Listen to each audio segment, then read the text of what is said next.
The day after we defeat Hamas, a new Gaza. Perdana Menteri Israel Benjamin Netanyahu berpidato di Kongres Amerika Serikat pada Rabu 24 Juli di Capitol Hill. Namun Netanyahu dipermalukan lantaran anggota Kongres walk out saat Perdana Menteri Israel itu berpidato. Mereka pun mengaku muak mendengar pidato Netanyahu yang hanya janji-janji pembebasan sandera. Dikutip dari tribunnews.com, dalam pidato itu Netanyahu berjanji akan memulangkan para sandera.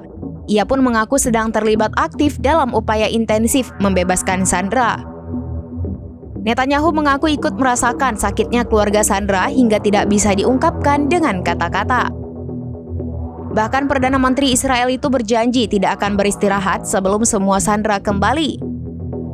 Mendengar hal tersebut, terlihat beberapa orang yang berada di ruangan berdiri dan meninggalkan Kongres itu.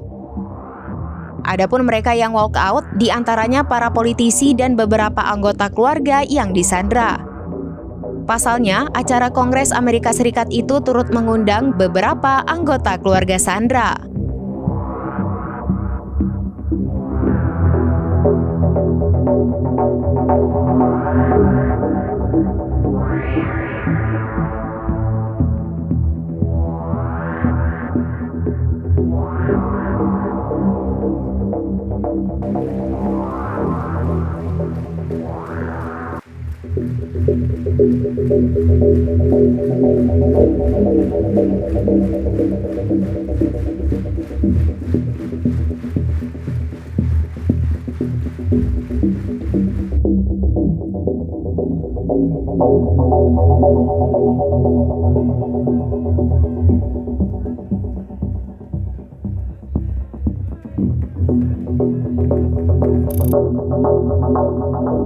Download Tribun X sekarang, menghadirkan lokal menjadi Indonesia.